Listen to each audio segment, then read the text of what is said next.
Buenos días, amigos y amigas de todo el país. Voces de la Naturaleza está de nuevo con ustedes. Aquí hoy, David Arias Canela y quienes habla, Paino Abreu, tenemos un invitado especial para el día de hoy. Un hombre joven, luchador, y que está integrado plenamente al tema de las áreas protegidas del país. Se llama Jonathan de Lances. Ingeniero Jonathan de Lances, es un placer para nosotros tenerlo aquí en este programa y queremos conversar con usted sobre sus experiencias en torno al tema de la gestión de área protegida en la República Dominicana y cuáles son los pasos que se está dando a partir del gobierno y de la gestión incluso privada y de los aportes internacionales que puede haber, cooperación internacional para esto. Buenos días. Bueno, buenos días. Primeramente, muchas gracias al programa por la invitación. Para mí es un placer estar con ustedes.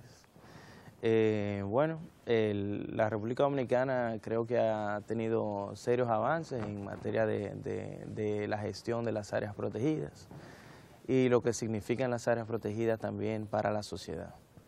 Yo específicamente trabajo con el tema del financiamiento de las áreas protegidas y cómo las mismas pueden ser gestionadas, a partir de que las áreas protegidas necesitan tener guardaparques, necesitan tener una logística y eso necesita un financiamiento por diversos sectores y enfoques.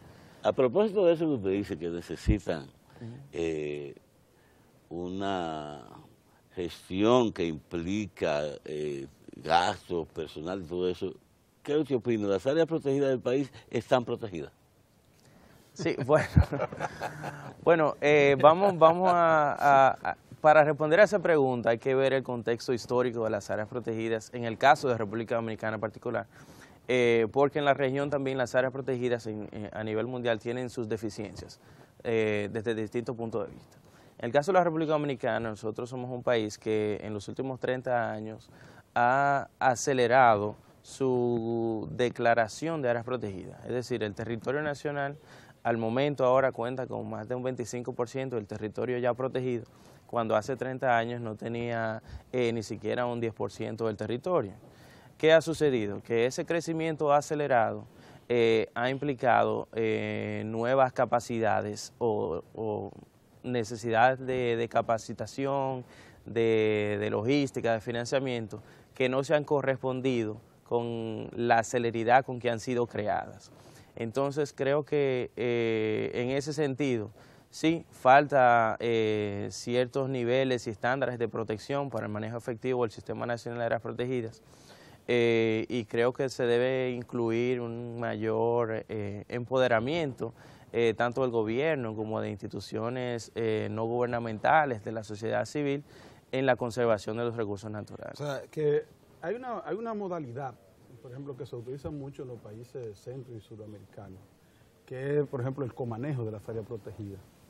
¿Existe en el Ministerio de Medio Ambiente algún mecanismo que las organizaciones que legalmente constituidas puedan solicitar al Ministerio de Medio Ambiente, como manda la ley 6400, a un comanejo de un área protegida? Sí, bueno, el Ministerio tiene políticas para la gestión efectiva del Sistema Nacional de Áreas Protegidas y dentro de las políticas establece que el comanejo es un mecanismo ideal para comanejar, es decir, compartir responsabilidades de manejo con otra entidad fuera del Estado. Pueden ser entidades también gubernamentales como también entidades privadas. Puede ser que una área protegida tenga la posibilidad de hacer un comanejo con un ayuntamiento, por decirlo así, pero también con universidades, con empresas privadas, de manera que se comparte responsabilidad y así también los costos de manejo se comparten. Es una modalidad que nosotros, que el Ministerio está siempre promoviendo, porque también involucra la participación social en el manejo de las áreas protegidas, de manera que no sea unilateral. Entonces, ese involucramiento y participación de todos los actores hace que la gestión sea más efectiva y obviamente más integral del área protegida. ¿Y cuál es la experiencia que tiene el país respecto al comanejo? Hay muchos casos de áreas protegidas comanejadas. Sí, hay varios casos de áreas protegidas comanejadas y hay muchos casos exitosos. Por decir uno muy relevante, que se conoce muy bien, es el caso de los 27 charcos de la Damajagua. Es un área protegida que está comanejada con una asociación de guías turísticos y esa asociación comparte con el Ministerio muchas funciones de monitoreo del ecosistema y también del monitoreo de uso público. Esta asociación, junto con el Ministerio, creó un fondo local que permite que las comunidades locales también se beneficien del ecoturismo. Y con este comanejo se ha logrado, por ejemplo, comprar autobuses para las escuelas, ambulancias, canchas de basquetbol para fomentar el esparcimiento de los jóvenes. Y las comunidades aledañas de verdad que se han incorporado al manejo del área protegida y ya la ven como un área protegida que es aliada a su desarrollo. Mira, pero mira, discúlpame, yo quiero seguir. Tú mencionaste el caso de los 27 charcos del río Damajagua en Inver, Puerto Plata. A propósito de ese caso específico, es un área protegida que yo he visitado mucho y la última vez que fui dije, yo no vuelvo, porque hay una situación, a pesar de que está comanejada, pero ese comanejo tiene que ser efectivo y el Ministerio tiene que actuar diariamente en el sentido de calcular la carga de visitación que puede aguantar un área protegida, porque en ese caso específico es una situación muy delicada, muy estrecha, donde no se puede abrir el espacio a todo el que quiera ir todo el tiempo. Entonces hay una alta visitación de turismo de Puerto Plata a los 27 charcos. Y ahí yo no vi como un control efectivo de cuánta gente puede permitirse por día. ¿Usted está entendido en eso? ¿Hay conocimiento de ese tema? Sí, realmente es una preocupación tanto del Ministerio como de la asociación, que ha surgido en los últimos 2 o 3 años, que ha habido una celeridad y una promoción muy fuerte hacia los 27 charcos de la Damajagua.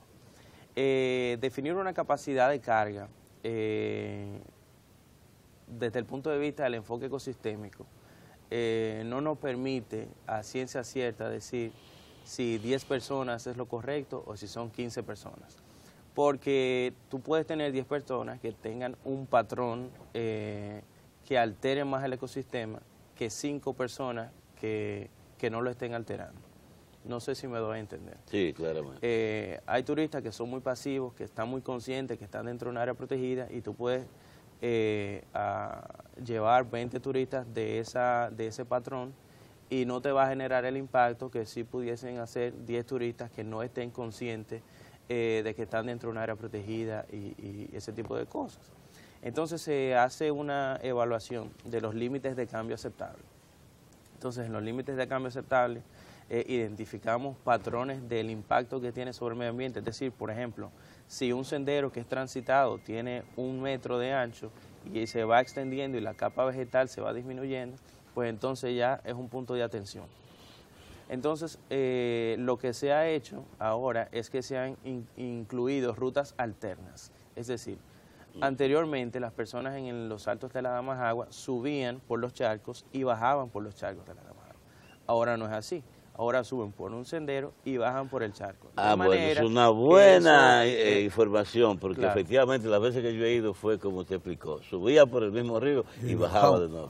Eso es complicado. Y ahora tenemos rutas alternas, sí, también por el caso de las emergencias, si en el río hay un aumento del cauce y puede provocar un accidente en el turista, también esas rutas alternas están para poder descender con seguridad a ese turista. Ingeniero, mire, hay una situación, usted habló y sabemos que hay más de un 25% del territorio nacional como área protegida. La mayor parte de ese territorio es de propiedad privada. ¿Tiene el país o tiene el gobierno recursos suficientes para sanear esos espacios protegidos, mejor dicho, para pagarle a las personas que son dueños de esos terrenos y que la Constitución ordena que antes de declararse área protegida debe ser resarcido, debe ser pagado? ¿O hay algún proyecto o hay algún financiamiento que vaya en camino a resolver ese problema?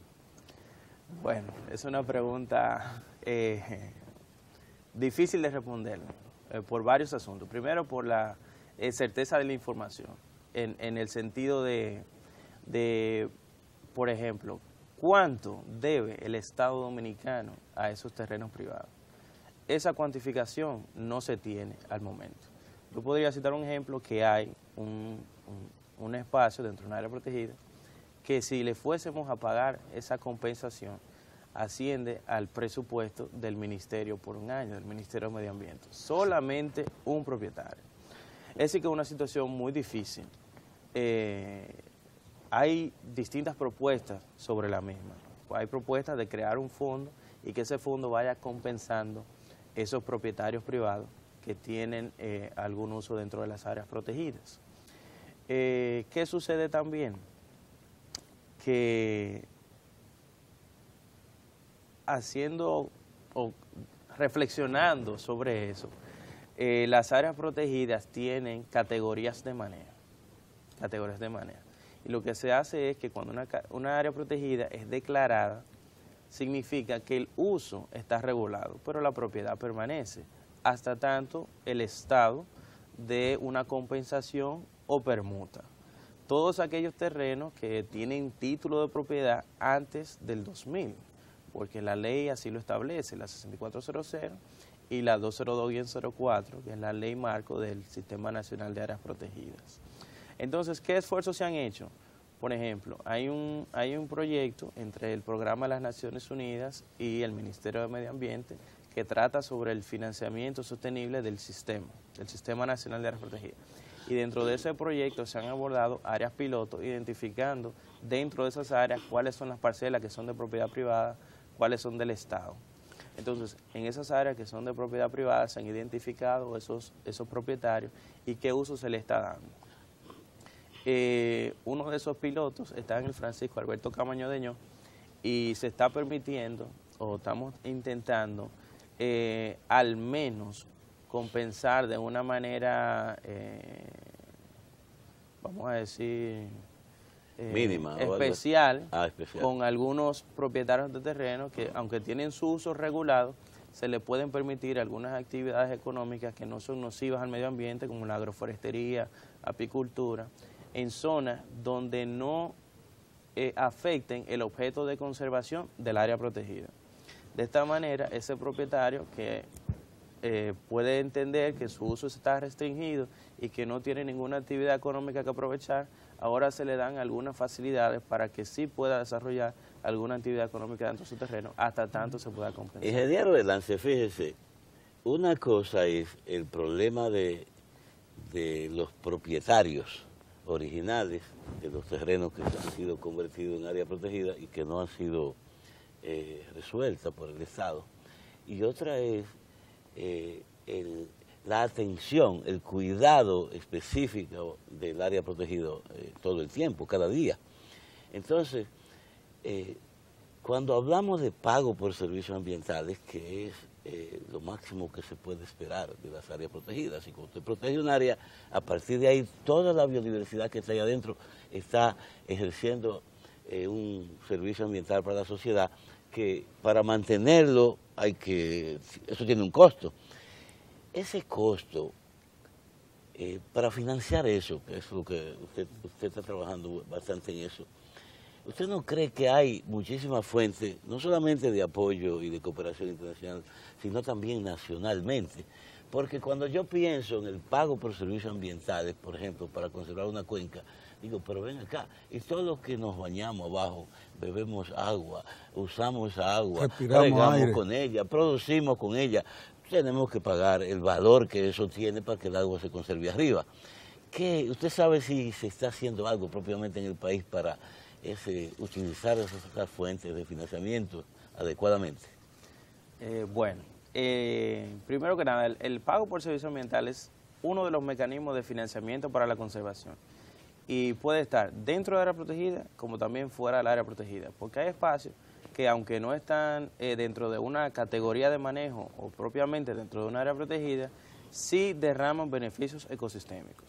puede ser que un espacio de terreno que proteja cierta cantidad de agua o un beneficio hidrológico no esté dentro del Sistema Nacional de Protegida, pero debe ser conservado. Entonces, el pago por servicio ambiental es un mecanismo para aquella persona que tiene ese terreno o espacio, para que cualquier actividad económica que él esté realizando en ese momento sea sustituida por una actividad económica que no afecte ese recurso de agua. Entonces, ¿cómo se hace eso? El beneficiario de esa agua que sale de ese terreno, que es un beneficio social, debería de compensar a ese propietario que está en el espacio donde se produce el agua, para que esa persona conserve. Y entonces ese receptor de ese servicio pueda seguir teniendo esa agua en calidad y tiempo a lo largo de los años. Si no se hace de esa manera, es muy difícil que esa persona, porque tiene que buscar de qué vivir, conserve ese espacio. Entonces, el mecanismo de pago por servicio ambiental es una alternativa para lograr que ese propietario, que es donde se produce el agua, realice actividades que no afecten esa producción de agua. Bien. Entonces, puede ser tanto dentro de la área protegida como fuera de la área protegida. Afortunadamente, el marco legal de nosotros nos ampara en ese sentido. Tenemos un abanico de oportunidades de mecanismos financieros y el pago de servicios ambientales es uno que está contemplado en el mismo. Yo veo que usted es una persona que tiene un amplio conocimiento del tema que estamos hablando, y hay muchas cosas que la sociedad dominicana necesita y debe conocer mejor en términos de lo que estamos hablando, porque son cuestiones básicas para la sociedad dominicana actual y la futura. Estamos hablando de sostenibilidad de la nación dominicana en términos de sus recursos naturales. Entonces, el tema de comanejo que iniciamos, yo necesito seguirlo conversando con usted aquí, comprometerlo que usted vuelva a este programa.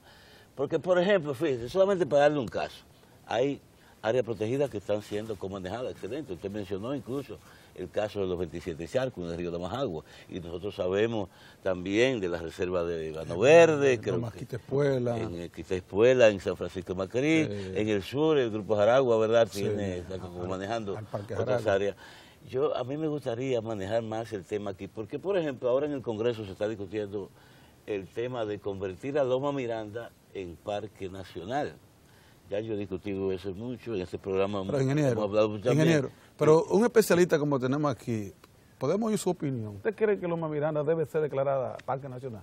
A su opinión. Bueno, pero para que él complete, porque ya el programa nos está quedando muy poco tiempo, la idea es que en ese proyecto de ley aparece un artículo que señala de que esa área sería comanejada, pero ya no directamente con un acuerdo con el ministerio, sino por una ley que establece que el artículo 3 dice esta área va a ser manejada. ¿Por quién?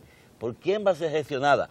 Dice ese proyecto de ley, por todos los grupos, organizaciones y personas que lucharon para que esa loma no fuera explotada en términos de sus minerales. Óigame, ahí vamos a tener, yo me imagino, de revolú, que vamos a tener ahí con Ubiere, Narciso y Sacón, del padre Rogelio Cruz, y 80,000 gente más, pero yo no me puedo imaginar una cosa así, y eso lo están discutiendo en el Congreso, y ni siquiera nadie ha analizado ese tema. Entonces, por eso que yo quiero que usted vuelva aquí, para que hablemos de comanejo, porque, entre otras cosas, de la protegida, porque es un caso. Ahora, si usted quiere decir algo del tema Miranda, como le preguntaron, ya yo lo dejo a usted que termine. Bueno, sobre el caso de la Loma Miranda, que es un tema muy controversial, quizá emitir una opinión ahora no de mi parte sobre si se declara o no, con los elementos de juicio que se tienen ahora, no sería conveniente hacerlo. Yo lo que sí puedo hacer es tratar de dar una reflexión sobre la misma.